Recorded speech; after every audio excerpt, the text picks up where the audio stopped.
Hello, everybody. I'm back. For those of you that were just joining us, we had Lance Allen on, representing Senate District 1, which is Frederick, Winchester, Clark, Shenandoah, and Warren. And now I have somebody that I wish I had known earlier. Sandy Brindley is from Powhatan, which is right next door in Chesterfield, and she's running for Senate District 10. And so that is like Goochland, Hanover, Louisa. It's that whole, I've got the list. I'll let her explain the list because redistricting to me is, and so I was speaking at the Louisa Tea Party last week, and, candidates pop in, they make their appearance, they pop out. I noticed these things. And I had been told by one of the Tea Party members that, Sandy Brindley would be coming, and I was like, okay, great. And, I noticed this woman attentive and was like shaking her head. And like anybody that follows me knows that I speak truth in education. And so, I was like, they're paying attention, they get it. And she was like, and she came up to me afterwards and introduced herself, and which is a lot because I think I spoke for like 2.5 hours, and stayed and was enthralled the whole time, and then wanted to talk more. And I wish I'd known sooner. But so she's running for, they've got I think this weekend is their, I don't even know what you said. I'll let her explain it. Delegate thing at a primary. But I'll let her explain that.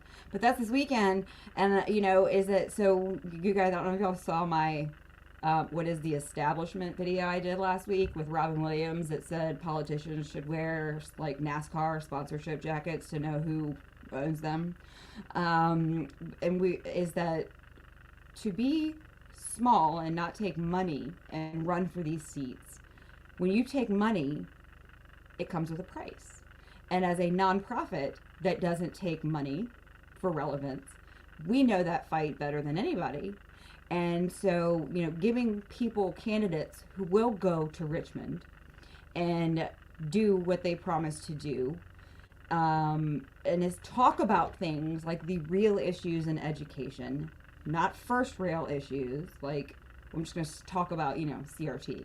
But people that want to understand more and talk about the third rail issues, social emotional learning, not CRT, understanding how we got here with the data, like that they may not know it completely, but they know it enough that they're talking about it. That tells me a lot.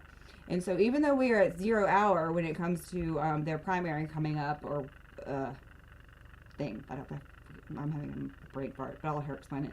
This weekend is that bringing people like her and giving her a voice to explain what she is doing, because it is not too late to figure out what it is that your community, that community, and therefore the whole state, because they go to Richmond and they represent and they vote for all of us.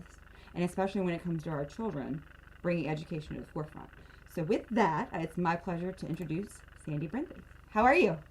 Hi, I'm great. I'm so excited to be with you. Yeah, I mean, so convention, that's what, of course you pop up and that's what it's called. It's the convention. I was like, for the whole time I was talking, I was like, God, what is it? Yes, we have a convention. It's not my favorite nomination method. It's what we have and that's what we're working with. I like open primaries, which fortunately next year we go to all open primaries. I believe everybody should have the opportunity to go to their polling place and cast their ballot in primaries and general elections. So, when you leave it down to, less than 2,500 people out of 175,000 people in a district, I think, we're kind of disenfranchising quite a few people. I mean, so, and it's like people to the right of center that want ranked choice. I'm like, it's baffling to me because, conventions is how we ended up with, the funny thing is that Morrissey actually did that for Amanda Chase because of the gubernatorial election, like right. The whole, that what will go into place next year.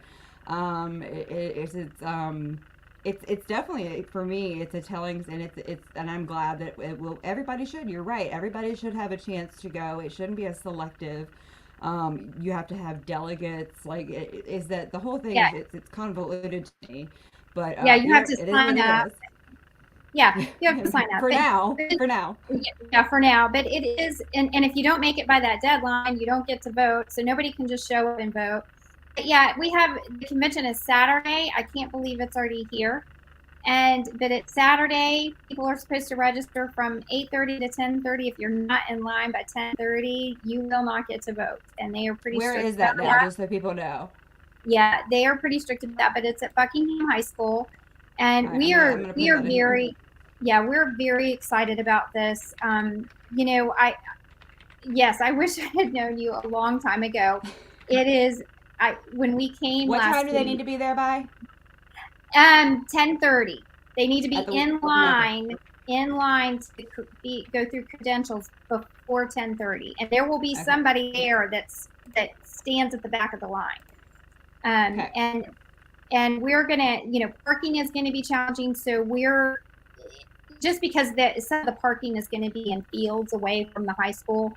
I'm going to have my car. If people want to text me, I can. I'm going to have my son playing chauffeur and going through the parking lots and picking people up. And but once you get there and get registered, it's actually a fun event once you get there. And once we get to the convention, it's kind of like a pep rally. And I was thinking last night, I was like, oh my gosh, I'm going to be in a high school gym for the first time, on the floor speaking for the first time since I was a cheerleader in high school. So I am kind of excited about that. I'm gonna come. Yeah, it's going to be a fun event. It is a great day to be around people who you can talk about issues and they understand it. And I've been so excited about talking with voters. People really are starting to get it. They're starting to understand what's happening. And when I say that education has been their number one issue, education has been the number one issue. And even if they, may not be supporting me or knew about me before, once people talk to me and they understand, oh my God, she really understands this. Like, she gets it. She's not just saying the buzzwords, the favorite buzzwords. Right. Yeah. They're like, well, you're giving me a lot to think about. Just like a simple issue of the unfunded mandates that continuously get passed. And I love literacy. I love expanding literacy in our children. But members of the General Assembly that vote to mandate that the school districts have to hire a literacy specialist, but they don't provide the funding to go with it, and they expect the localities just to pull that funding out of the air. When our kids are already 50th, it's like, how about you remove some of the technology, get the books back so kindergartners aren't learning to read on a Chromebook. And that's the thing, is that we need people in there writing legislation that has teeth and isn't just full of words like evidence-based, research-based, science of reading. Because people read that, and under normal world thought years ago, people have to understand that every definition that you're nodding, most people, not you, but our parents are not. Yeah, that sounds great. Yeah, evidence-based. Okay, science of reading sounds great. And I've dissected is that we don't speak the same language. So whether elected officials, politicians, completely different people, know it or not, the people that have been seated in both the House and the Senate, whether they know it or not, and a lot of them do know it, are nodding their head at something that they don't understand. And, Bryce Reeves said something to me this last session about there's nobody in the Senate where education is their wheelhouse. And I said, never has. Well, how in the world have you been voting then? With an R? Because people automatically assume that bipartisan means 2 thumbs up. And I can tell you, after tracking legislation, bipartisan is almost, I would say almost 100% of the time 2 thumbs down. Like, and you can look at the back history, is that anytime that they both agree on something, you have to go and look at the why. Why do they agree on this one thing, but parental rights seem to be up for grabs about whether that's a real thing or not? Like, Yeah. is that bipartisan education stuff is where the problem is. Like, and you have to go figure out why. Like, I could not agree more. And this is why I am running for the state senate, because when I started looking at the history, we have never, I can't find it. I'd love for somebody to show me where, but I cannot find we have ever had a conservative educator in the state senate. Never. And when people ask me, Sandy, how did we get here? How did we get here? Well, one, we haven't ever had a conservative educator in the state senate. But two, when I started looking at the education policy, and when I looked at, for example, this one bill, SB 1175, that was just sailed through. Is that the Virginia Illiteracy Act, as I call it? Yes. Okay. Yes. Originally, it was written by Louise Lucas, who I think is one of the most liberal, progressive Democrats in the General Assembly. When you have something that Louise Lucas and then Carrie Hoyner, just because she's in my division and I'm a 501c4, I can say the names. But when you have that kind of exchange of letters, it's that should, one, make you think, like, how do you go from one to the other? Seeing Louise Lucas's name on it, Republicans, the red flag should have been flying. And you think? Yeah, you would think. And so I started looking at that piece of legislation and watched it pass without any pushback or major amendments. And I started reading the text, and then I looked at the impact statement, and that's where I found the unfunded mandate. So I started talking to my members in my local community, on my school board and on my board of supervisors, and to ask them, what does this financial impact mean? And my representative, Vicki Hurt, she sat down and explained to me what the composite index is and how that real quick, like, evidence-based. We talked about this earlier. So like, that right there. Mm-hmm. Like, people don't understand, evidence-based did not appear until Obama, ever, in the history of education literature or administration laws, under Every Student Succeeds. And I've shown this before on the podcast or my show, so I'm not going to show it again. Like, the top tier of evidence-based is literally one study somewhere that showed one child. That's like the top tier. And then there's 4 tiers. And then from there it goes to quasi. Like, none of it, this is all based on theory. Yeah. It is all based on it is all an experiment. That's why they had to change the law on I'm not going to get into that rabbit hole here, but you can look up the laws on human research on children.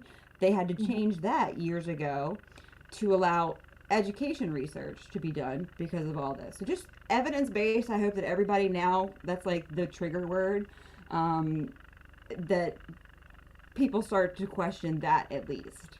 Right. Well, and I'm sure you noticed in SB 1175, they changed all of the literacy on top of putting the unfunded mandates to require that the localities to hire a literacy specialist, which hopefully they can all find one. But it took all of the literacy standards, and it had the literacy standards mapped out pretty specifically. It named it phonics, vocabulary development, all of the different things that you need for literacy. And it scratched that out. That was the revision this year. It scratched all that out and put that literacy standards are going to be based on science-based and evidence-based literacy research. I will tell you, just to normal, to the everyday parent. Look at the sponsors. Okay, I'm just going to say, look, the sponsors. Yeah. This is what I love my fellow Republicans, but I think because we don't have a conservative educator that understands nobody ever, House, Senate, nobody ever questioned, like, Oh, read it once. Oh, 0, 0. Nobody ever once raised a question. Like, no, and I actually, there's a candidate in this race with me that I actually, when I saw this bill leave the Senate and go to the House, he sits on the Education Committee, and I sent him a text with 3 very specific things. The evidence-based, science-based, that scares me. One, we've got Democrats who can't define what a woman is, and they change the science based on what their feelings are. So that's a concern. Why have we changed the language? And then we have the unfunded mandate. That's concerning. Why are we acting like the General Assembly is solving a problem when they're putting a problem back on the localities? Yeah. And that's not, they don't just do that with the schools, they do it with our sheriff's departments. To where they do it with everything. Like, yeah, I mean, I cannot tell you. That's not a law. That's not a law. Like, a law is something that has guidelines you have to follow, and therefore it becomes part of, like, your code. This, there's no accountability. There's nobody to go to and say, our kids can't read. You're the problem. Like, here it's, okay, we're going to make you do this, but we don't care how you get, it's the same, the standards of learning are the same thing. We're going to give you a list of standards, and it's Common Core. I mean, I've shown before that it is. We took the money for Common Core. It's Common Core. It is. But the thing is that we're going to give you standards you have to reach, and then we're going to take books out, and we're going to give you technology. You're not going to develop a curriculum. You're just going to use 80 pieces of technology that cost. I mean, I just pulled up the Loudoun County sheet. I mean, we're talking about like millions of dollars for this software that they're using because of technology. And then you have to hire, we don't care how they get there, but you also have to have all this technology, and our kids are 50th, and that's not a law. Like, that's not, it's just like writing legislation to hand it to the VDOE. Well, they're appointed. Okay, we didn't elect them to do your job.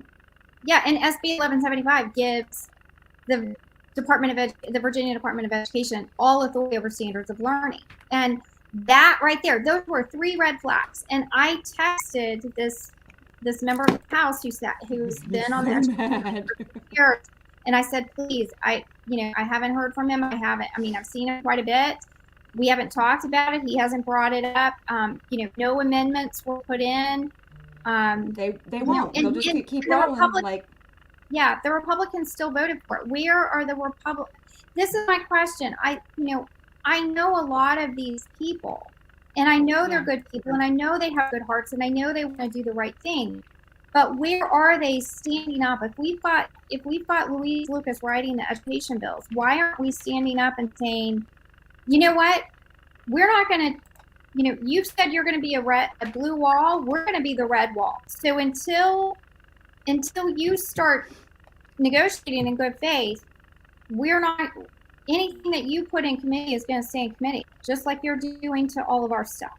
And this is where we have to get back to. We have, I'm not going to do anything unethical or illegal or against my principles. And I'm not going to sell my soul. That's one of my biggest irks, is when people sell their souls. And I mean, a great example of that is like, so Senator Chase, because, I'm under she's my friend, but had never had an education because it wasn't, and is that I worked with her and I made her understand, and she took a stand on the mental health curriculum against the entire Senate that historically would have been because they're like, oh yeah, the kids are sick, they need more mental health. But I showed to her continuously, no, I call it the self-licking lollipop. They've created the problem, so how do you fix it? Because, well, parents don't know what's going on or what you're teaching. So now they're mentally ill, but we accept that. Oh, you say they are? Okay, well, let's do more mental health, when it's literally embedded into every curriculum. And I showed her, like, continuously, and she stood against the entire Senate, including Bryce Reeves, who sponsored the same legislation and had the same information, but voted with them. And so that's like, you earn your spot back in that seat when you're willing to have the humility to be like, I didn't know what I was doing, but now I Right. do, and I want to do something different. And I can tell you how many people I've had this conversation with that you're talking about that had the same exact information, but to this day they're like, SEL, what's that? Well, Like, people they don't understand it. And it's because we have people that haven't been in the classroom, that haven't been volunteering in the schools. I mean, I will tell you in Powhatan, this came up very quickly. I was in the hallways of the school all through my kids being in junior high. So it has been within the last 5 years that the critical race principles, the social and emotional learning, that has been kind of hijacked and infused with principles of critical race theory. It's just it's been the the last delivery 5 years. system. I tell people, put everything that you hate, that you don't like, and Yeah. everything that you don't know that you don't like, and then it's embedded. They call it systemic transformative. It's not about social awareness. Social awareness is about collective. It put it all into a syringe and then jab it into your kid's arm in every class. That's social emotional learning, and it's all about collectivism. Yeah. And it's like, it's literally socialism. Like, doot, all Yeah, children think alike. Doot. It's the and worst evil ever.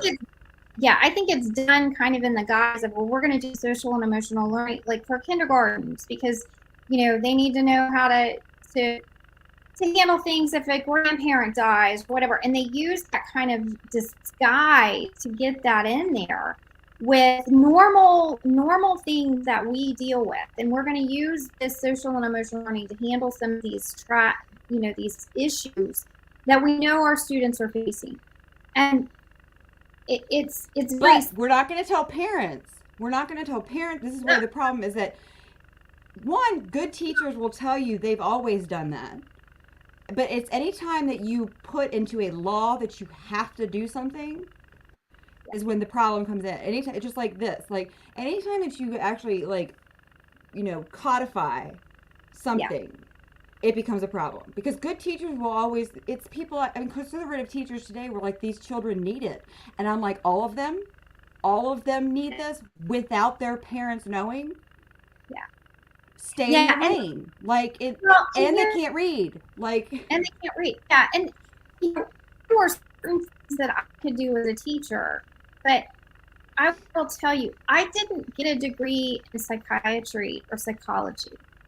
And that was not my wheelhouse. My wheelhouse was how to teach children how to write better sentence, how to write. Why would you think a teacher, this is their wheelhouse? You know what? Counselors aren't even licensed in Virginia to give group therapy, and they're doing it anyway, much less teachers. And that's what this is. It's mental health. It is universally to all children. Yeah, when I had a student come to me with something that was personal and that they were concerned about, I did two things. I would go to the counselor that worked with the kids, but I would also call their parents and just let them know, because they needed to know. Because you're already mandated reporters. That's the whole thing, is that teachers are already, so if it's something that the parent has to be brought out of because it involves the parent, you're already mandated reporters. And so the whole myth of we have to keep parents out because they're the problem is one that we have to acknowledge is why all of this is kept in the dark, and it's wrong. There's actually a Supreme Court case. It's a status notion from like the 70s, like that you remove all parents. Yeah, but I don't think it's the teacher's role or responsibility to decide if the parent shouldn't be involved. If there are issues with that family, that's for the court system. That's for social services. That is not for me as a sixth grade language arts and history teacher. Correct. What I think too, I had an open door policy. I would tell my parents all the time, especially if they called because they had a complaint. Come to my class. I have an open door. Come. All I ask for you to do is sit in the back and just don't do anything that would disturb the actual lesson. If you have comments that you want to make to me afterwards, we will sit down and we will talk about it. You can come every single day. But I said, if you do come, don't just come once. Come for like a month. Come for like 2 weeks.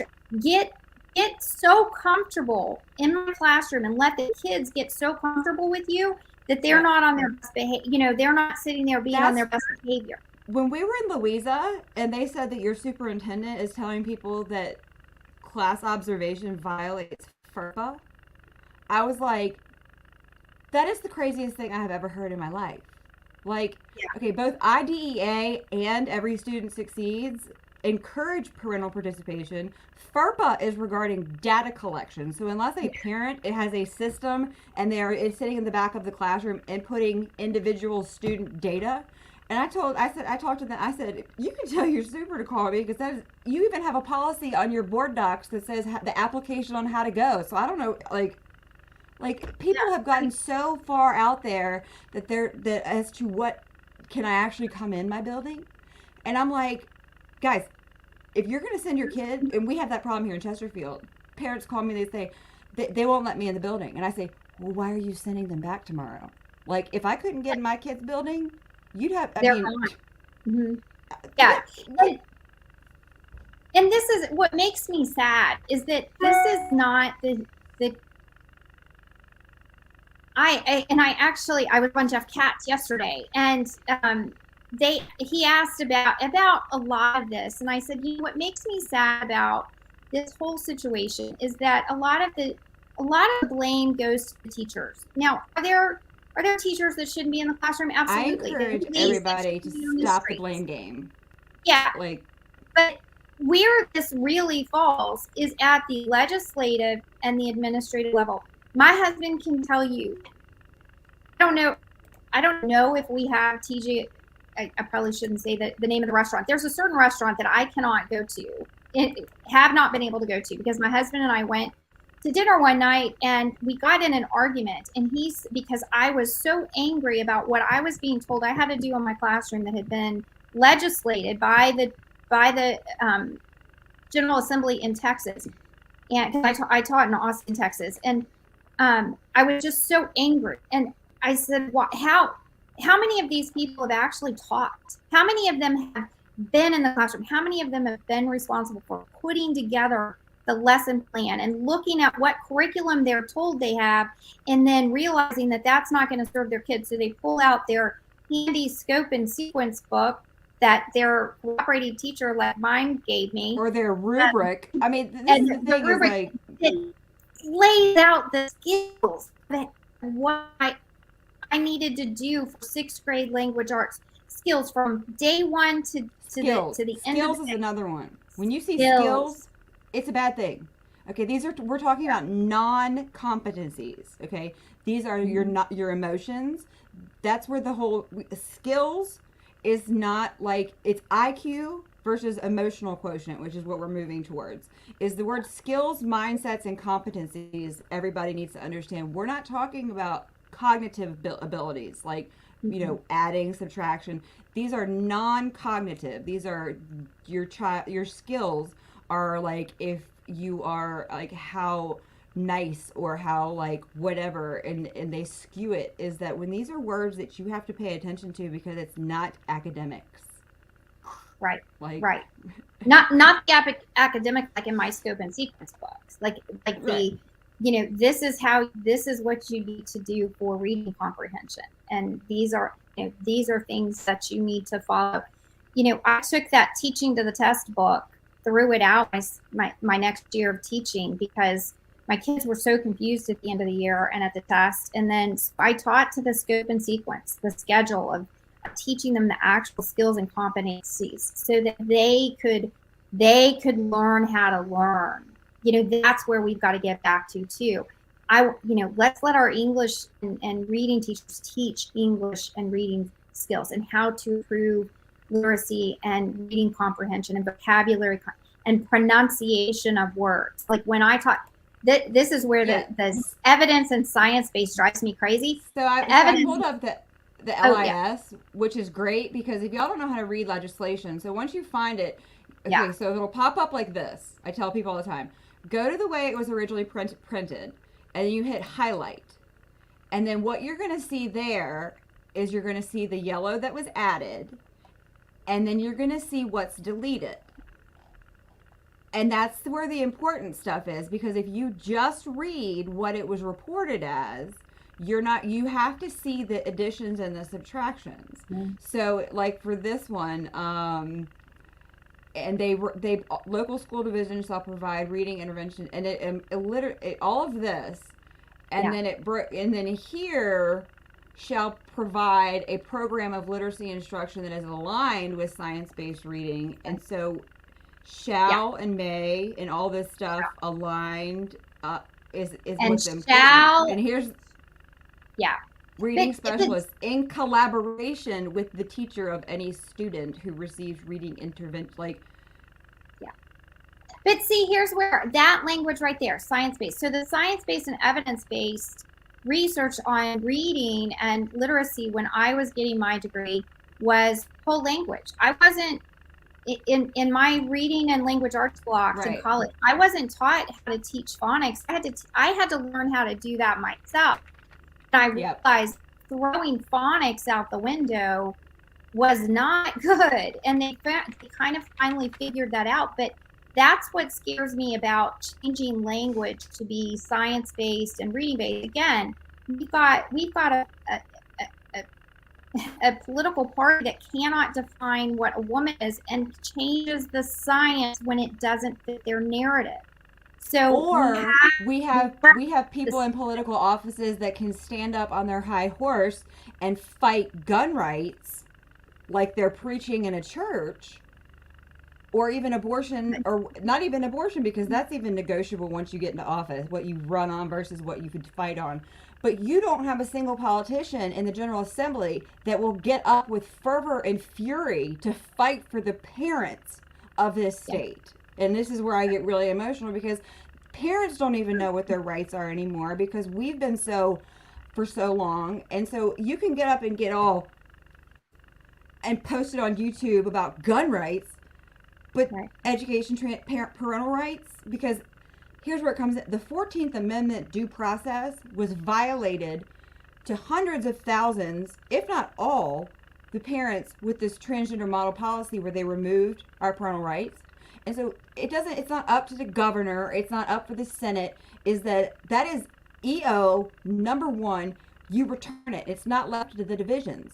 That's where this is, that when you talk about parental rights being violated, we're still sitting here. But this past session, did anybody stand up and say, and they have kids. And if you can't stand up and speak for when you have children intelligently about parental rights, like you can about gun rights, then that's when everybody needs to get replaced. And that's just how I watched it happen. And if you can't battle these people who, want to have live birth abortion, and everybody better get their big girl pants on for when they literally come for our kids. Yeah, I mean, and this is what concerns me, and this is a lot of why I decided to jump into this race, is because we don't have anybody down there that understands the education bills. We are not writing it. The Republicans are not writing the bills. We may be signing on, but we're not writing them. We need to be writing them. We need to have educators writing them, because teachers want to teach the core subject of the core skills of their subject. The majority of teachers do not want to have to teach to the test, or the teachers who are really good and love to be creative and get creative with their lessons. And I'm not talking about doing weird stuff. I'm talking about just doing what we did when we were in school growing up, where we were taught how to learn and how to explore. Teachers not what taught me. I love learning, and I got that from my teachers, because they weren't okay, check that off.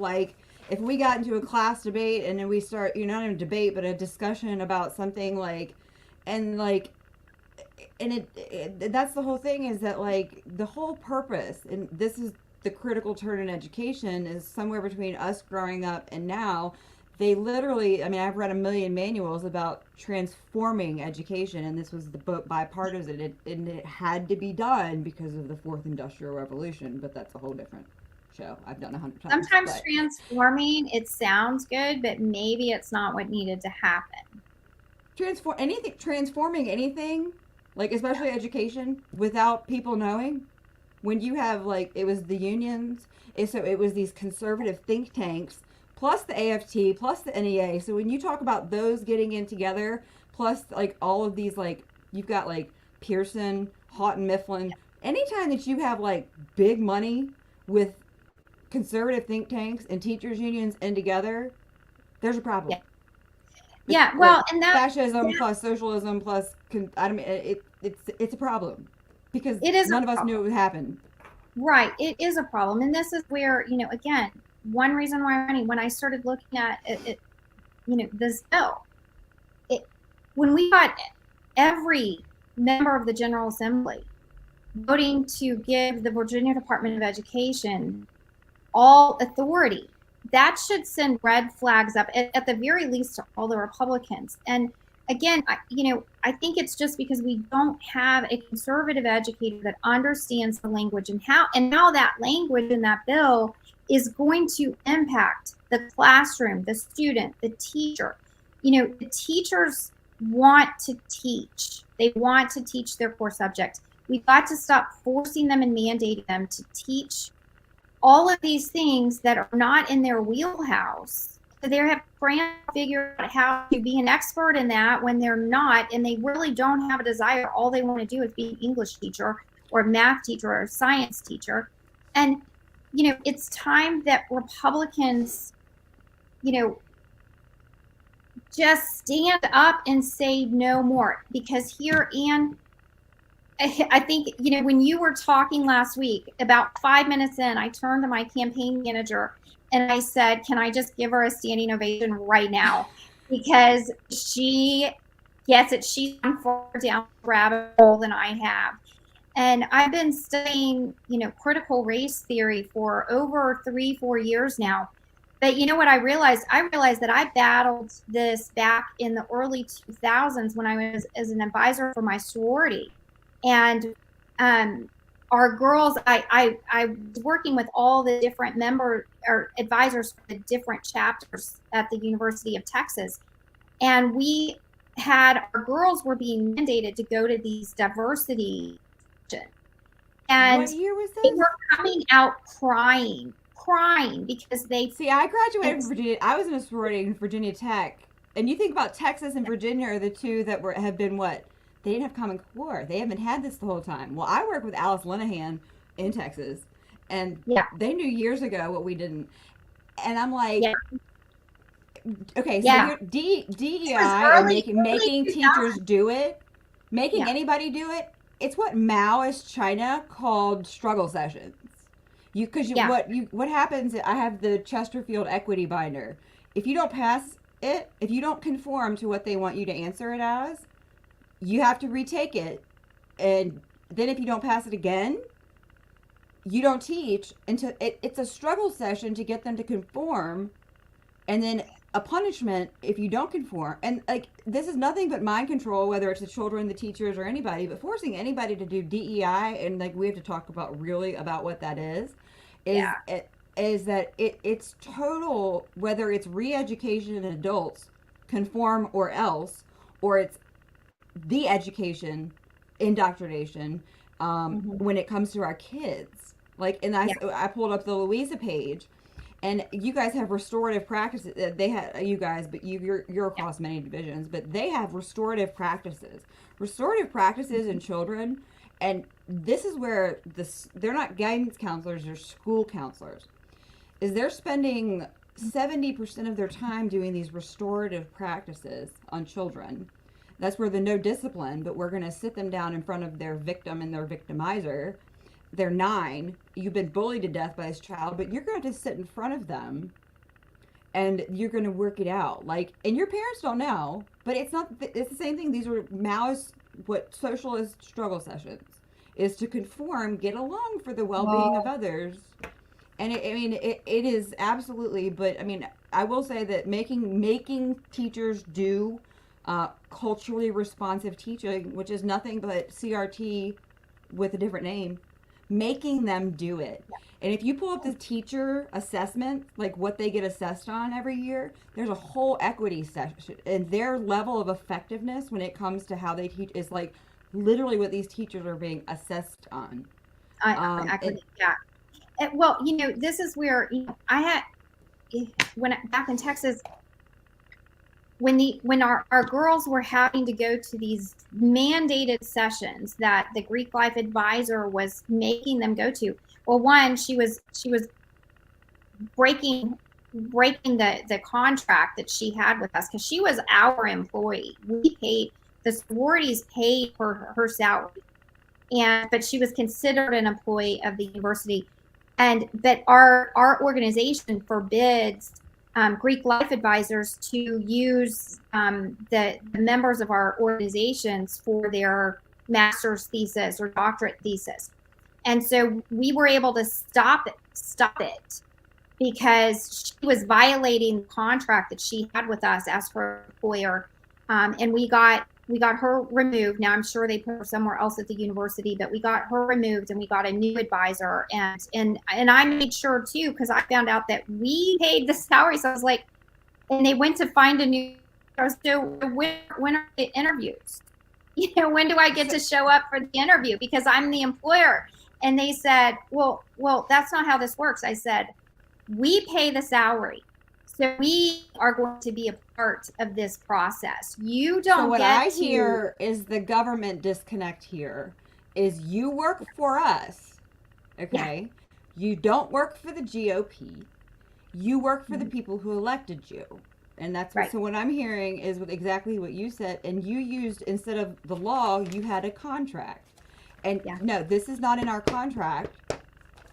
Okay, and that's what we need people like to apply that same logic in the General Assembly is because you do what? I do solemnly swear I will not violate the U.S.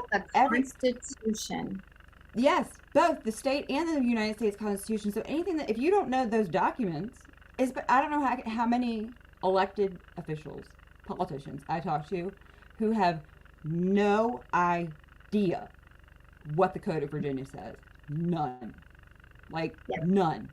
Because why would you create a sexually explicit material transparency when there's already Virginia Code and federal code called the Protection of People's Rights Amendment for all curriculum? It's like when we start, we literally need no more law. We need to acknowledge what we have because everything they're doing is violating what's already in the code. It's astonishing to me. Exactly. And this is where, if we're going to put in a legislation, why are we not, or we're talking about, we need to do this, why aren't we doing the research to figure out if it's not already there? What if it's like this parents' rights bill? Okay, we already have a piece of legislation that, Virginia Code 1-240.1, rights of parents. A parent has a fundamental right to make decisions concerning the upbringing, education, and care of the parent's child. It is there in black and white. It is a simple sentence. What? It is, but and so we talked earlier about, so I sat in the JCAR hearing with Cree Deeds and pandering to on this transgender model policy, and he acted like that was the one item that gave us parental rights. Is what's important to remember too, is that just because that is one line that somebody got in 10 years ago, is that, and I just got done talking to Lance about when you codify, and this is why any conservative that thinks about proposing a parental bill of rights, I will be so far up your you-know-what, because the second that you codify, you limit it. Like, we need an education transparency, which I will again carry next year and get it through. And it's only acknowledging the law that is already there. And but people need to understand, and I'm just going to pull up, so these are, I showed these the other night, is parents don't even know. They actually think that their parental rights are negotiable. These are like they are pre-political, is that they are natural and exist before the state. Like, they are a fundamental right. And this is all Supreme Court cases, is that parents have got to figure out what theater of war they're in,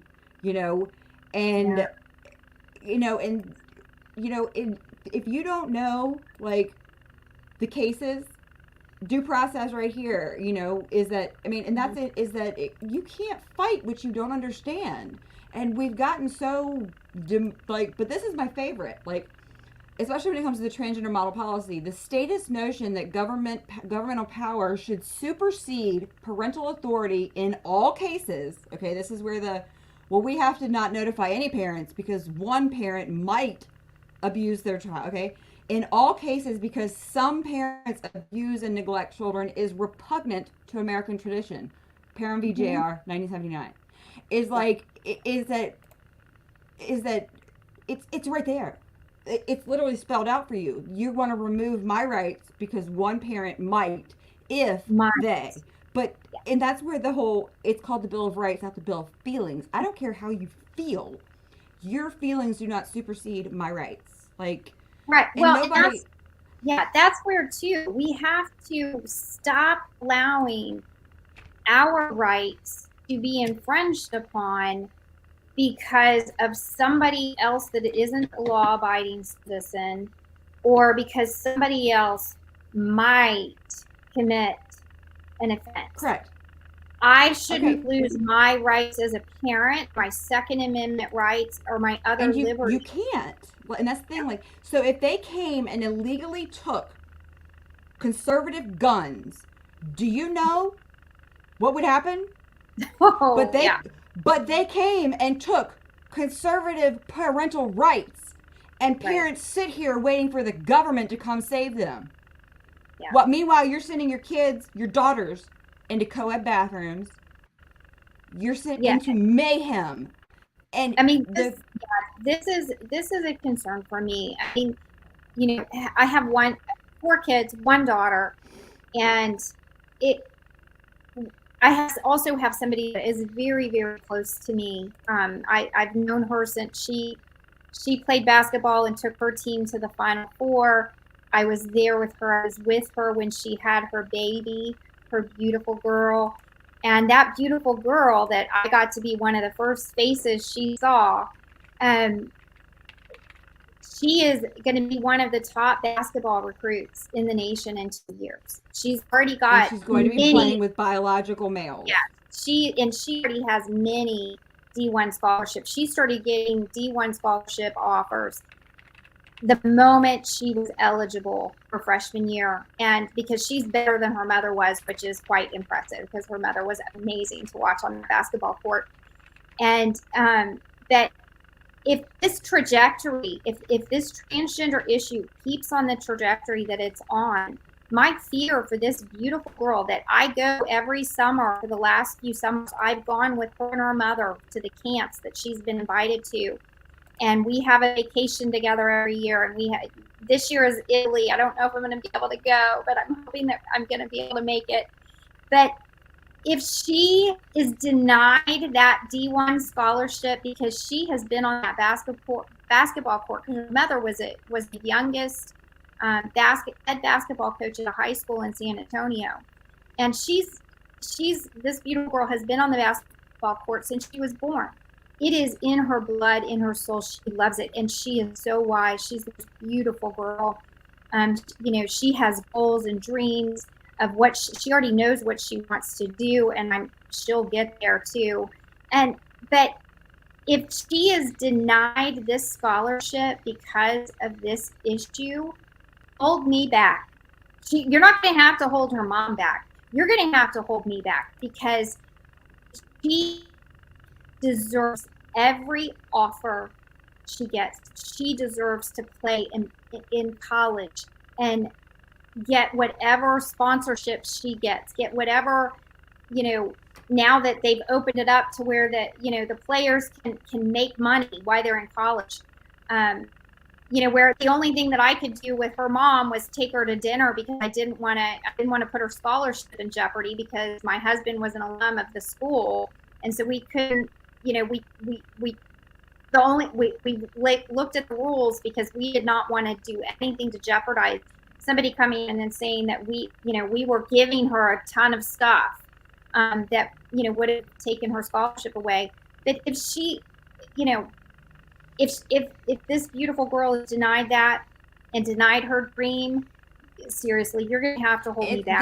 The night if we don't fix, like, so James Lindsay is, if you once you get like down the rabbit hole and you can like understand like John Dewey, Paulo Freire, like Marxism, is that this is going to end up very badly if we don't. So when we talk about based, like, I'm a based person, and that is, I am so firm with my like I know who I am, I know what I'm fighting, I know the facts, and people, you can come at me if you dare, I know enough that, but we have to all get so based. And even parents are like, well, I'm just not comfortable, and I said, you don't have to be a me out in front of everybody, but this is the time for everybody to get educated if you have not. Because G. Van Fleet, I talked about her the other night. She's from Loudon. She came out of Maoist China. I've heard when somebody like that tells you what this is, it's called a cultural revolution. You can look it up and you can learn all about Mao. But when she tells you, there's two options. One, you stand up, you listen and you stand up, or you hope you live through it and then speak up. Like, those are the options, because look at how, like, we've sat quiet. So even if we were just to go back to COVID, has it gotten any better? It's going to get worse and then maybe get better. And then I talked about the other night about democracy. Like, the people where this started are now having children. And so once this second part of this generation, who's going to continue, American democracy, patriotism? Like, who's going to keep America going when the kids who were originally being indoctrinated are now the ones having children? Like, it is the last stand. And that's why this election is like so important, to get the to get the right people in that have to go in and not care about what the governor says or the GOP, because they're going to actually live conservative values and be conservatives in their red seat, not just a red body. Absolutely. And this is critical. And I really like to look positively on our future, because I love being an American. I love our nation. I love that I love it too. But I was like, this is the reality, and it's like, this is the reality. And I had a Holocaust survivor speak to my classroom. Her husband was the American GI that literally carried her out of Dachau. And I go back to that, and I understood that was kind of monumental and it was important, but now it's even more important, because we've kind of always said that could never happen here. That could never happen here. We are seeing things. When I heard two things. When Obama said, I'm going to fundamentally change our nation, I knew exactly what he meant, and it scared the bejesus out of me. I think every dictator, for like Lenin, Stalin, I think that's how it all started. I'm going to fundamentally change. That's literally how it starts. Like, yeah, and then I'm completely going to flip it upside down and make it something else. Right, and then Glenn Beck, if I can say his name, I remember watching him, and he did a show, and he exposed Van Jones, and Van Jones was in the White House. He is a best communist, and now he's on, he's on MSNBC or something, and he's very well spoken, very eloquent. I would love to, sit down and talk with him, but he helped draft this document that is kind of a manifesto of we can't do the rioting in the streets. That's not working. We have to do it some way else. How are they doing it? They started at the university level, training the teachers, and then now these principles, these Marxist principles, are so ingrained in the K through 12 curriculum. We've lost one generation. I'm starting to get emotional about this because I sat and I listened to a woman. I saw that the tattoo on her arm. I heard the pain in her husband's voice describing what he saw when he went into Dachau. And I don't want to ever think that that could happen here. But my God, I never in my life would have imagined that we'd have to, that women would be fighting for their rights again.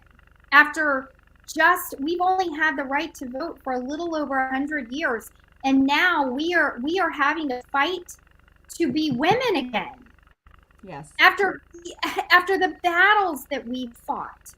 Right. You know, I don't, you know, I'm sure that a lot of the people that have issues are good people. But again, you are infringing upon my rights. That these women are children, is what I remind people. These are children. These are children. They're minors. And there's still law on all of this while it's still around. And that's the main thing. These are children. I'm not talking about adults, okay? I'm talking about what you're doing to children. I'm not transphobic. You hate trans people? That's not what I said. You're not listening. You're grooming children. You're not notifying parents. You've removed them. That is grooming behavior, especially when I'll be your safe space. Like, we have to start understanding, like, what these words mean. Like, safe schools. Well, we know they're not actually physically safe. Right. So who are they safe for is these protected classes. And that's why bullying it's not about bullying. It's about who's getting bullied. Because coming again from the CDC to the Virginia Code you can read it in the Virginia Code, there has to be a imbalance or perceived imbalance of power for it to be considered bullying. Yeah. That came from the CDC in 2014. Like, and I'm like, so what is that imbalance of power and who determines it? Right. It's by the... And schools can't do it. I mean, schools can't do anything. I had a child that was severely bullied. And Me too. He ended up getting suspended for fighting one day. And it was the next day, I was actually told by another parent, because I was the PTO president. We had a lunch that we were doing, and this parent who always came to help me, I only saw her, about once a month. Our boys were friends. And she said, how's it going? And I said, it's great, but I got to go talk to the principal because, my son got suspended for fighting. She goes, 5th period art or whatever class it was. She knew exactly what I was talking about. And I said, you know about it? She goes, my son didn't tell me it was your son. She goes, here's what happened. My son had said and been called small because he didn't grow until about junior year in high school. He was just very small. And this kid sat and called him small, threatened to kill him multiple times. Yep. And my son finally said, say it one more time. Say it one more time and I'm going to drop kick you. Yep. And the kid said it one more time. This is the story. I didn't hear this from my own son because he doesn't rat on anybody. Even if it's a bad... A child stood over another child, wrote him a note and said, I'm going to kill you. I'm going to effing kill you. And they just dismissed it like, whatever. Like, yeah, and nobody dug down. It wasn't, if I hadn't run into this parent, if I didn't know this parent, I would have known. So I went home that day and I talked to my son, and he finally gave me all of the story. And not only had he been bullied with that, but earlier in the day, he said he had the biggest 8th grader. He was in 7th grade at the time. The biggest 8th grader pop him on the head walking through the courtyard. And he said, I jumped up as high as I could, Mom, and I clocked him on the chin in front of all of his friends. And I said, listen, good. I taught my girls, you're never in trouble until you're in trouble at home. And you don't ever start a fight. You don't ever put your hands on somebody. Right. But if somebody puts their hands on you, but that's where we've come to, is that in schools, if you lift your hands to defend yourself, you get suspended for the same amount of time. Oh yeah, as the child who's been suspended 18 times and is continuously picking fights. But if you defend yourself, if you even lift, like if you block that actually happened to our oldest son right when he got into middle school, and I went. My husband's an attorney, And we sat there, but my husband just let me go. He let me because I knew, and I had the policies and everything, and because my son had put his hands up to defend himself, and then he got suspended, and I said, you tell me in this code why my son is getting punished because somebody was bullying him. And by the end of that meeting, the vice principal said, you're right. You're right. That's I said, because you're a parent who knows how to fight for your kids.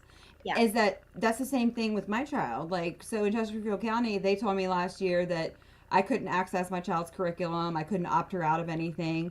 So and then I kicked the door down on Chesterfield County for 63,000 children and forced them to do the opt-outs. And so it's like, I'm one parent. I'm not an elected anybody.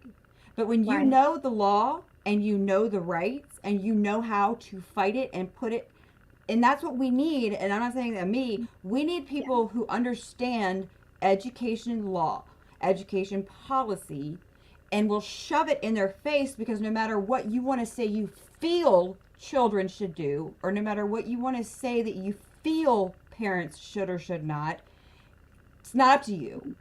Because here's the state law, the federal law, the 18 codes, the Supreme Court cases, this, that, and the other. You want to violate your oath of office? Okay, then we'll take it from there. And that's how passionate people, because we'll go back to the gun example. If they came and said, you can't have your guns, what conservatives would flip out. But the fact that, but to think that conservatives have sat here, well, they've been like, you can't know what your kids are learning. Right. You can't know what gender your kid is. And conservative, it's like, what planet am I on? Like, and that's really like the place that we've come to. And so, it's like, this is where schools have gotten, it's almost like they've gotten too big to fail. They're too big to fail. School systems know that there are very, very, very few attorneys that will go up against a school district. And I know you have to have the money. And then you have to have the money, because the only way an attorney is going to take a case against a school district for a parent or a family is if their child dies or loses a limb. And I know this because we had a. I've tried too. I know this. Like, or you have a $50,000 retainer with $300 an hour on top of. I mean. Yeah. I've tried to do it, and so I'm studying to take the bar now, is because at this point I'm like, we need somebody, and I know enough law, and especially when you want to find a constitutional attorney. Do you know how impossible that is? It's very hard. And we had a situation, and I won't go into the whole story, but where we had my daughter's dancing coach was mentally abusive to her, and we found out because of other parents calling us. We had other parents filing complaints. We had other dancers filing complaints. We filed complaints. The more I dug, we found that my daughter had been legally defamed and kept out of National Honor Society.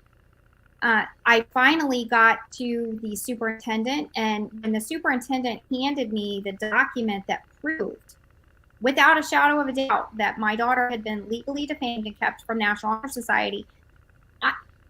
And I say this, I'm a teacher, I know the system. He looked at me and I said, I want her fired today from being a coach, and she was also an assistant at the middle school, at teacher's aide. And he said, if you make me do that, I will disband the dance team. And that's so a struggle session right there. You just experienced a struggle session. You're going to make me do this, I'm going to punish you and everybody else. That's a struggle session.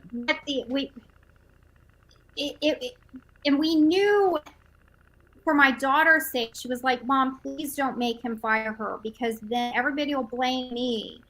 And so when I finally met with the attorney that next February, that was in September, and we still filed complaint. Every complaint was dismissed. I I was actually sitting in an attorney's office when I got a call from my daughter. They'd showed up to practice, and the coach had finally stopped going after my daughter and was going after somebody else's daughter, just like I told the superintendent that she would do. And so they had stopped everything. They had 2 weeks left.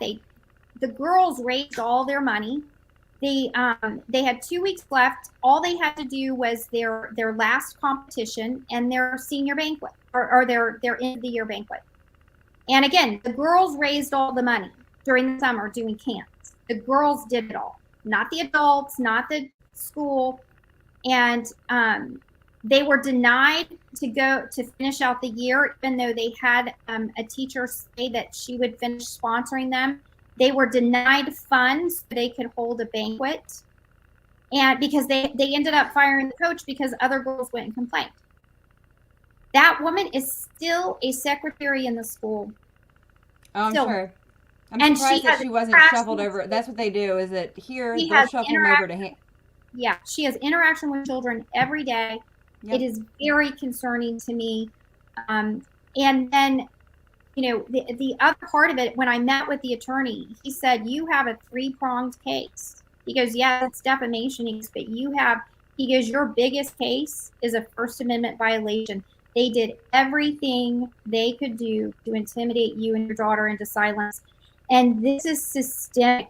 I didn't realize until what happened in Loudon. I started looking at Loudon. I started researching what was going on there.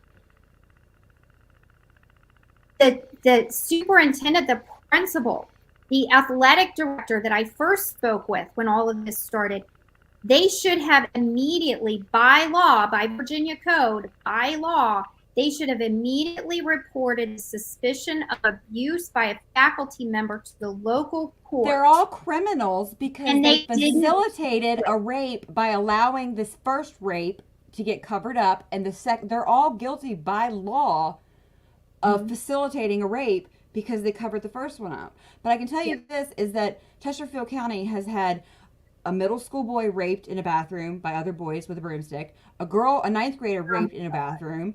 We've had 2, we talk about, I'm not even going to get into early childhood education because that's federal. In the last month, 2 teachers are arrested for abusing pre-K children in Chesterfield. You want to talk about the cases that are covered up? Suicides covered up in Chesterfield, under 13. One of my daughter's classmates. It is so rampant that school boards covering this stuff up. Like, parents the parents of the girl at Thomas Dale who was raped, that school, they were not even notified until they saw it on the news 7 weeks later that this had happened. And we've got to have people, you know, and I feel like I could go on forever and talk about this, but is that people like you, it's like, so you're, you know, the outsider, you know, is that, you know, I told you, I just love that, because that means that you're fearless. And you can see it behind you. Like, there's nothing wrong with being an outsider, you know, like, the outliers, we're the ones that are going to rock the system. That's what we need. And is people willing to go into Richmond and be like, I'm not going to conform, because there's many of it. Principles driven people who will not be bought and sold is what we need. And I just, you know, and that's something that we've always had to do with my husband's job. I mean, you know, when he first started, he was a high-tech attorney. He worked on lots of IPOs. We had lots of information where we could be really, really, really wealthy today, and lots of insider information. And there were ways we could have gotten around all of it. But my husband and I made a very, very explicit and decision together that we would never. It was not worth what could happen. Yes, the price of your soul, whether. Yeah, it was selling our soul for what we could have financially was not worth it. We would rather lose everything and not have material things, but if we had our integrity. And so, and I perfect, oh my gosh, no, No. Will I make you happy 100% of the time? Probably not. But you know what? I am somebody that you can look at me and go, yeah, you need to fix this. You know, this is what you said you wanted to do. Where are we on that? But you know, I was talking to one of the delegates, one of the voters for this convention, and he said something towards the end of our conversation. And he said, you know, he goes, there's a saying, something about a politician thinks of the next election, whereas a statesman thinks of the next generation. And he goes, you're reminding me of that because you're thinking of the generation. And you know, I don't have anything to lose. I entered this race knowing I would be, you know, that I'm not going to have the biggest war chest. I'm going to do it. But what stuck out to me that you said, I'm going to do it anyway. But even if I don't win, I'm not stopping. And that's when I was like, that's my people, because it's not over when you lose. It's over when you stop. Is that no matter the outcome of this election, you've already made your statement on the world, is that no matter the outcome of what happens, is I'm not going to stop. And that's, you know, what I mean, is that there's so few people like that. They just run for office to run for office, not to make change. Yeah, and so God might not have that. God may not have that. So He'll be telling you, you need to, like, if it doesn't, then you're intended for this fight. And I've had to refocus until I finally started this and found, you know, my calling. And it wasn't a conference call, but is that I had to refocus because I knew it was all up here. There was something meant. And so is that you take it as God's sign that, and like you said, is that I might not, but I'm not stopping. And that's exactly, you're not just running for an office. You're running to change things. I'm running to change. Yes. And you know, when I was approached about running for this race, I told God, I said, there are three things that have to happen for me to ever run for office. And one was that I had to be asked. I wasn't going to.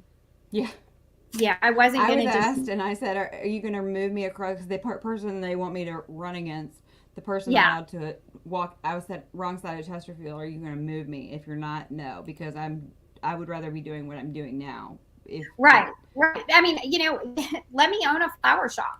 You know, make people happy all day long, instead of being the one trying to get people, you know, to think about what's happening. But, you know, but everything, all of those confirmations came into place. So I jumped into this race, but I also, you know, God didn't give me the answer. He didn't tell me what the ending was going to be. And I, you know, if there is one thing that I really know about myself, is that my faith is, I'm not the most religious person, but my faith is so strong and so solid. Bigger than your fear.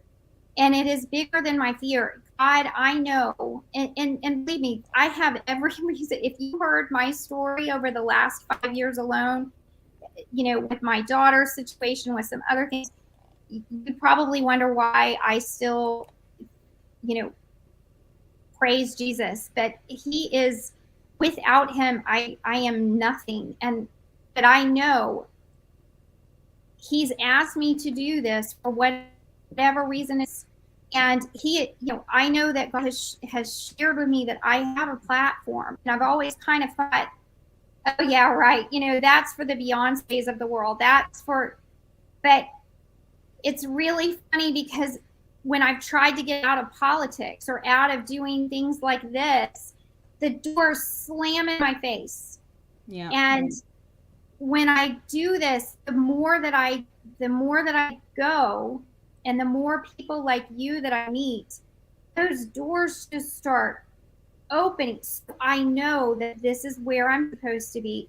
It is incredibly hard. It's incredibly hard. And my children, they don't, you know, because when you're speaking truth. Yeah, I was a stay-at-home mom, and they're used to me being, because they were that was the choice that my husband and I made, and we are so blessed that we had that ability. You know, they're still, even though they're all adults now, they're still getting used to mom not being at their beck and call, and mom not being able to answer the phone right away. And they're great. I mean, my kids are great, but you know, it is a challenge. And so they're like, why are you doing this? And I said, I'm doing this because of your children and the children after that, because I want the next generations. Again, our founders were not perfect. Our nation is not perfect, but I have been to third world countries, and I have come home with a more grateful heart of where I was born. I've been medical mission trips in Honduras, and I'm like, you guys think it's bad and you want to complain? Go spend 3 weeks in the mountains of Honduras deworming children because they don't have shoes. Right. Do a medical mission in Mexico where they, you know, bring in the children. The children sit in a little rotunda on a wooden bench for 8 hours before this strange doctor and his team come and take them out, and the children are praying over you with smiles on their face and no fear, because they know they are blessed because you give them flip-flops. Like, here's flip-flops so you don't get worms again. And they're like crying because it's the greatest thing ever. Like, and then come home and complain about America. Yeah, and the only pain medicine, and they know they're going to come out of that operating room with their left palate fixed, so they're not going to be made fun of, or the burn that they got is going to be fixed. Amazing experience. Or go to Jakarta, Indonesia, where you get off a plane and your sister hands you some rupiah and note with her number and address on it, and tells you if you get in a car accident that you are to grab one of her 2 children and run from the car, unless you're dead. Then you can stay there. And I literally, this happened. I got off the plane. My sister lived in Jakarta, and I got off the plane. She handed me money and her address and phone number. She said, if we get this is the first rule, we get in a car accident, she said, you grab, unless you're dead, grab one of the kids and run. Yeah. And find a place. It's the worst country in the world, but nobody's fleeing from it. No, they're all fleeing to it, but yet we're the worst. Yeah, and it's because it was so corrupt, because they had a driver, they couldn't drive a car. Expats couldn't drive at the time. I don't know if it's the same. They couldn't own their house, nothing. Yeah. And she said, because if we get in an accident, it doesn't matter if it's not our driver's fault. You will be found fault. We have to pay for it, so we have to get out of there. And it was the craziest thing. It was crazy. And that is when I realized, and then driving around and seeing a third world country. I mean, our poorest of poor are wealthy compared to the poverty that I saw in Indonesia. And I decided at that moment that I would not complain about my country. And, I'm not complaining about my country right now. I don't complain about America because I love America. I love the principles that we are founded upon, because the Constitution was so brilliantly written that it gave us the document that has allowed us to correct the mistakes. Right, and we have to stop allowing people to interpret it the way they want to. Yeah, and if we teach our children through the lens of the U.S. Constitution, they will understand freedom and liberty, because they don't understand their rights. Right, like the history standards, if you read them, none of them are like the children are not learning any of the founding documents. They don't even know what rights are, versus privileges are not rights. It's like when we talk about trans rights, there's human rights. Okay, and then there's privileges and allowances. Is that kids don't understand that? So when you grow up thinking that you have a right to something versus an actual right versus a privilege or an allowance, is that when you the entire fall of American democracy as a constitutional republic is coming if we don't stop it now. Yes. So all right. Well, I'm going to talk to you, and I'm going to come Saturday, because I'm excited. And I'll have coffee and donuts. Cool. So, and then I put on here, if you go to your website, sandybrindley.com. yep, sandybrindley.com. I think, let me see where it is, right here. Boop. And you can contact you, and then delegate, if you want to sign up. And, but you're amazing. And like I said, we are is that no matter what happens, I want you to remember, we need you. I need you. So you always have a spot in the squad fighting, no matter what happens. Oh my gosh, I love this squad. This is why we're small, we're mighty, and it is. But we're making a difference. Together, we can do it. That's what I tell everybody. Because so many people have said, Sandy, please don't go away. Please don't go away. So my first thing is if you're telling me not to go away, then you should be voting for me, because I'm not going to go away if I'm in the Senate. And, but, I'm not going to go away. This is too important. And I don't know all of it. I don't know all of it. You don't need to, but you care enough to know is what it is. And I know how to find people. Like, I'm learning how to find people like you that know more than I do.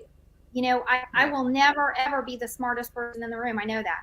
And if I ran for office and somebody put red light, I don't, like, you put education in front of me, I'll school you all day long. But if you were to put a gun, something, even if, no matter how it looked, before I vote on anything, I'm going to understand it. Where it came from. And I'm going to read it, and I'm going to make sure, because we need to start. What somebody in Louisa asked me, what do you feel about putting, this legislation? Do you think that people in the General Assembly just need to throw out, 50 pieces of legislation? No, first, I think we need to look at what we have on the books. And find out if it's constitutional first, is what is why I tell if there's something we need to take away, and see what's good and leave what's good, because we do need some guidance. There are certain things that need to be in place, and rules are good, boundaries are good. We need to make sure that we have the right ones. But I told him, if I get something put in front of me and it's not going to provide a benefit to the majority of Virginians, then we have to stop and ask, is that good? Like the unfunded mandate bills, the bills that have these unfunded mandates that are put back on the locality, we need to stop and ask, if we're going to throw a financial burden back onto the localities, is this really solving the problem? But back to that, like, shall employ a special in each elementary school. So that's in each. Now we're talking about like each. So it's not just one literacy specialist for the locality. It could be multiple. And I can't find teachers. Where are they going to find literacy specialists? And that's the next question. Is I would pull. How are they going to afford it? Trade. I would pull it up and see what is a literacy specialist first. Because if you're going to drop what a mental health professional is to fix the mental health crisis, and drop what a teacher is to fix the teacher crisis, what in the world is a reading specialist? My mother who comes and then it becomes but just like that's how everybody has to start thinking. Is literally the entire language has been, when you talk about like Obama, and that was part of his total transformation, like to reinvent the wheel.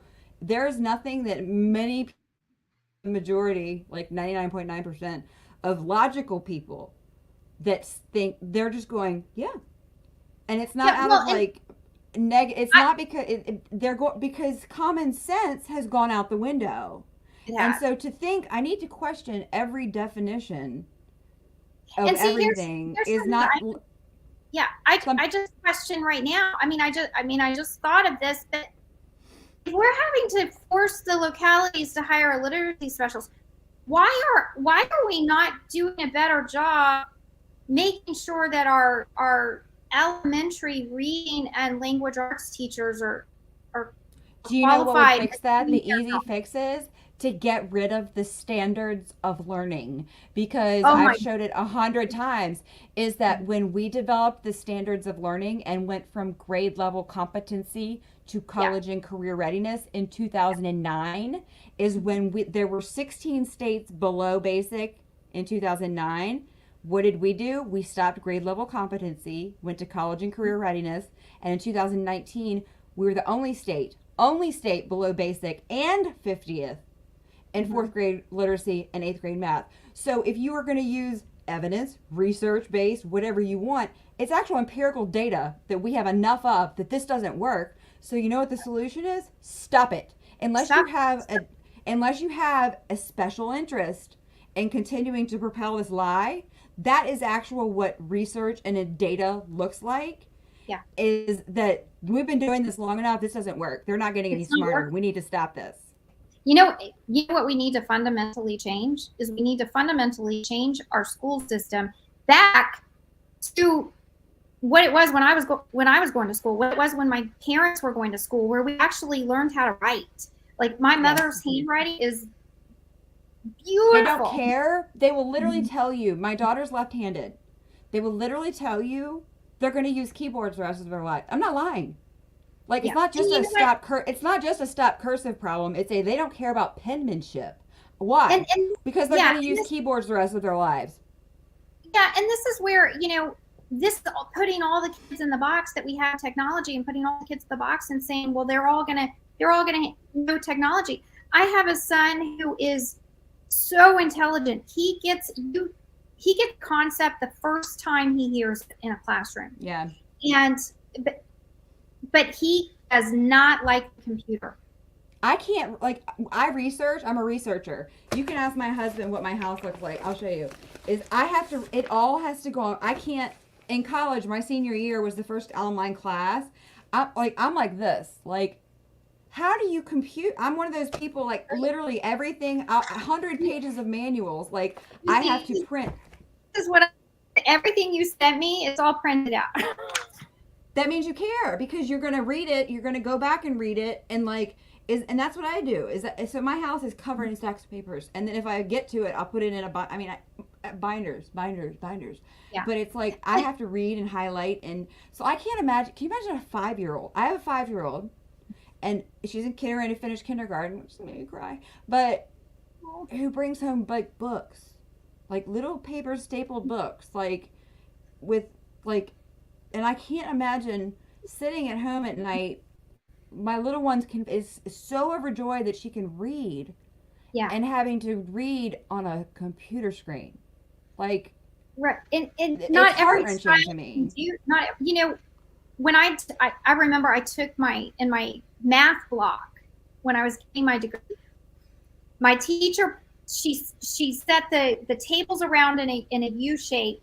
We had no chairs, and she threw all of these math manipulatives, like, those little flower things or the blocks that connect to each other. And she threw that all on the table. And this was a group of 21 to probably 25-year-olds getting, finishing up their teaching degree. And she said, I'm going to teach you how to teach elementary math. And she said, children should not have for math, a pen and a piece of paper in their hands, K through 3. They shouldn't. The only thing that you should be doing with a child for math, K through 3, is putting manipulatives like this in front of them. Whether it's these blocks that stick together so you can teach them what a 1, what 10 is, what 100 is, and they can see it. They can visually see it. They can get their hands on it, put it together.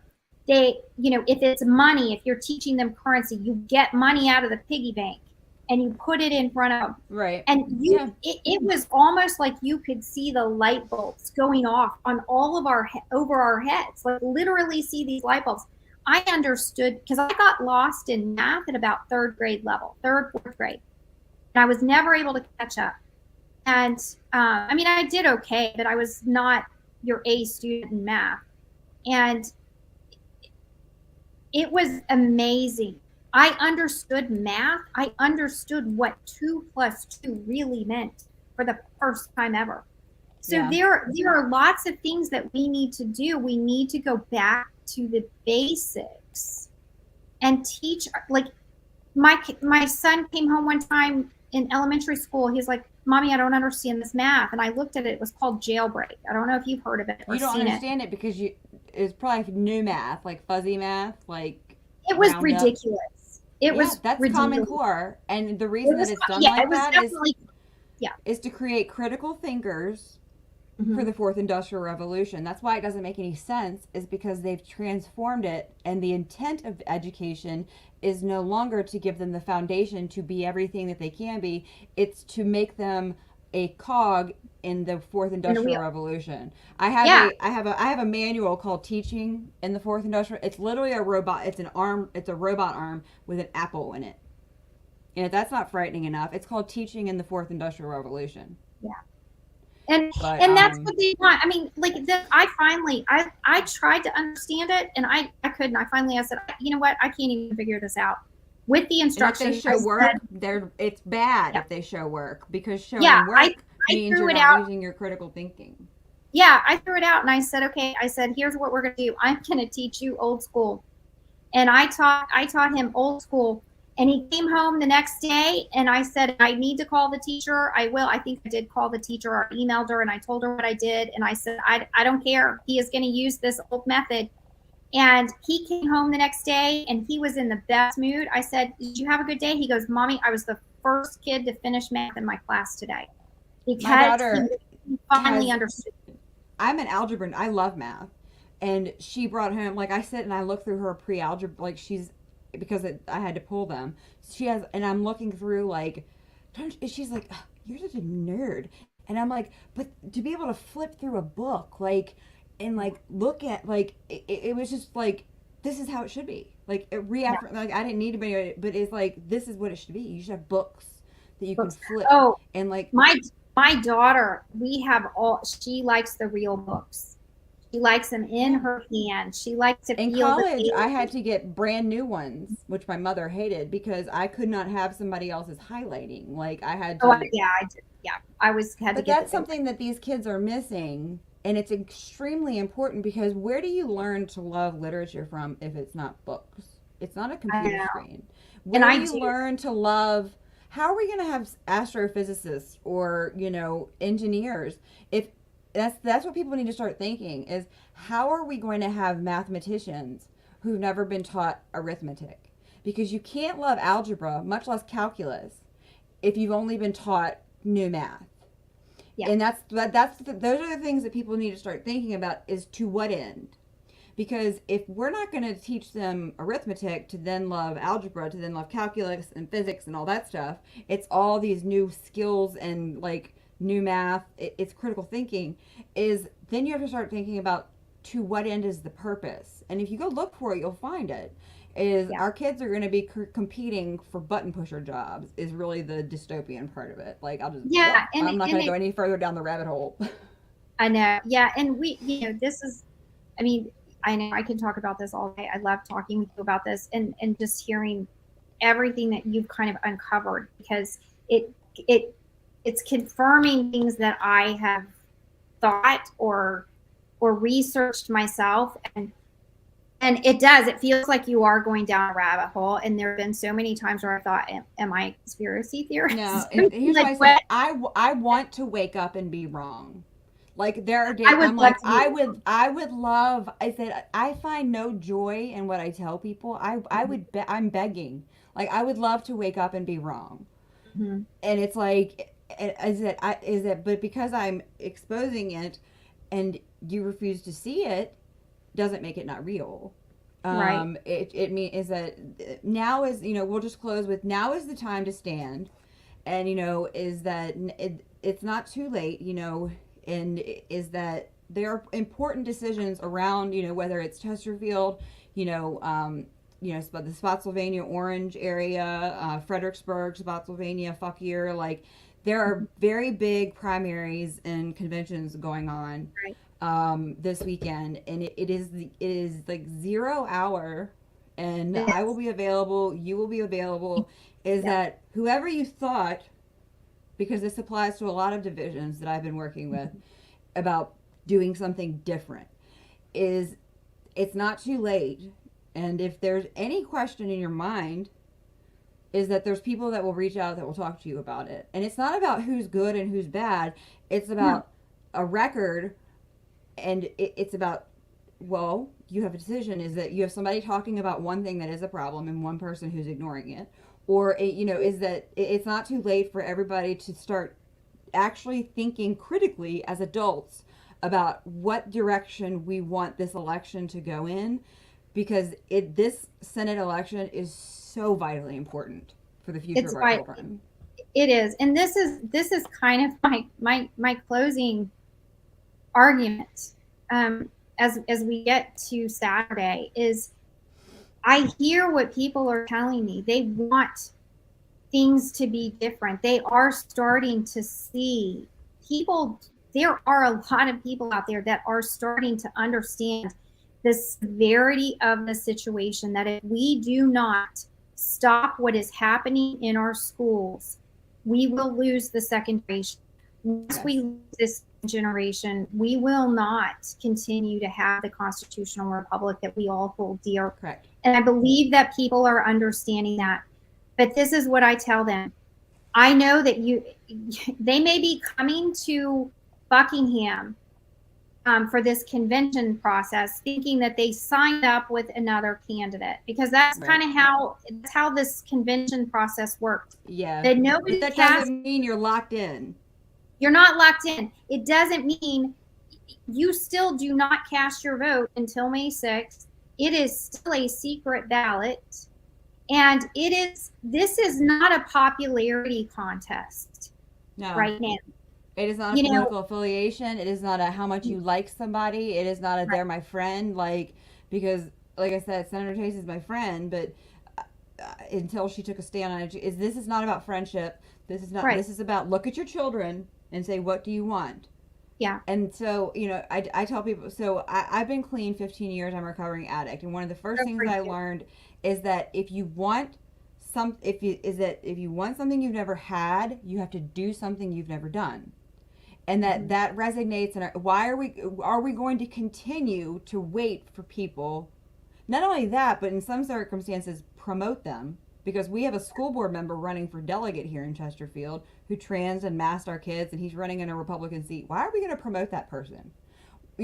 Same thing is that if they have a history of doing this, and an endorsement by the governor is worth more than an endorsement by the people. Is that when people show you who they are, you pay attention.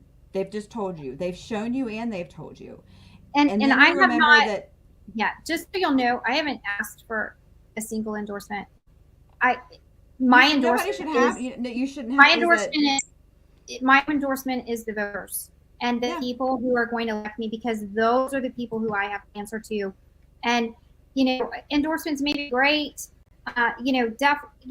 Maybe like in a general election. And I don't, I'm not discrediting them. I think it's great if people want to endorse. I've had, I had somebody call and endorse or post on Facebook that he was endorsing me with his Facebook group. And that's me, what we've done. Like, we've endorsed, but nobody than anything else. He's a voter too. He's a delegate. Yes. And that's what it should be. It should be because we the people elect you. It should not be I got endorsed by this governor, this state senator, this person, because that's what I call the establishment fluffing the establishment.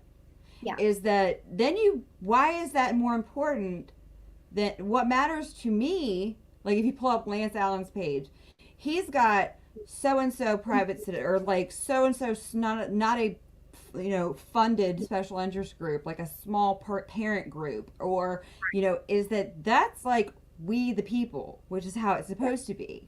Yeah. We the people, because we the people. Right, we the people. So yeah, I mean, I endorse my candidate is worth more than in that, and I think that people are also starting to pick up on that. Is that it is because what you promote to other people is what you're going to carry into Richmond, is what people need to understand. Is if all you're talking about is the governor endorsed me, the governor endorsed me, the governor endorsed me, that's what you're going to carry when you go into Richmond, when you vote. Well, yeah, and I mean, a lot of times when somebody gives an endorsement, because I have endorsed people in the past, very rarely, but it's because I knew them. But I think too, a lot of the times the people who are endorsing, but you don't need endorsements. That's the thing. They like, never your endorsement is your vote. Well, right. Like, but have they spoken? I kind of look at it. Have they spoken to all the candidates? Have they? yes, exactly. We really understand that those types of endorsements are very important to me. If it's a person or an organization that has spoken to all of the candidates and done all the research, and then they make an endorsement. Yes. We don't go around and like, we're going to endorse this one, this, like every division, like there's like, and trust me, like it's very limited, it's for very a reason. Small. Yeah.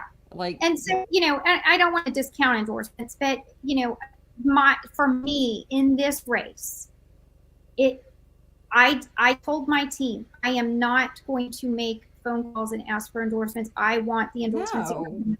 You introduce yourself. Yeah, it'll be a miracle. All I can do is ask for people to really think about, one of the candidates in this race talks about, actions versus words and records and experience. This is one of those moments where at this moment, for this time, I am the one that has the experience. I am the one that has the knowledge and the expertise in a critical area, need area of our government. And those who follow and watch this know that I would not have brought you on, is because sometimes in life we make mistakes with certain people, but is that it's not too late for me and us to reverse course and say, okay, that wasn't the smartest choice, but this person, because we're human, we're all human, we make mistakes, but and that's what today is all about.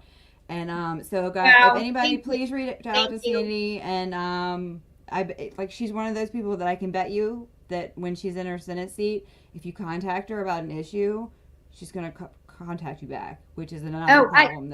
If you don't know, I don't publish it on social media, but everybody gets my phone number. My card has my phone number and my email that I check. And, I believe in servant leadership. I've done a lot, I have a master's in global leadership, working on my doctorate in strategic leadership. I've studied leadership. I believe in servant. My mother instilled that into me in high school. Especially when you run for an elected position. Mm-hmm. And being a servant means being accessible. And, that's what I hope to be, and you know what? The voters are going to hold me accountable. And I love that. We should. People get mad at me all the time. They're like, why are you so mean to the governor? Why are you so mean to or what are you, a liberal? No, they need to be held accountable for promises not delivered. And the same thing with our elected officials is that if you run on something and then not only not do it, but not even look at it again after you're elected, you're going to, especially when it comes to parents and children, you're going to be held accountable, even if it's only by me or somebody. We've gotten so far away from that. You're elected, you promise something. Yeah. Well, and that goes into a whole other conversation about it. Another issue, people will say, well, we need term limits. And, I'm fine with that. But, what my response is always, but we have the ability to put term limits in with our votes, Yeah. So maybe it's up to us to put in those term limits. Now, I will tell you, I am not a career politician.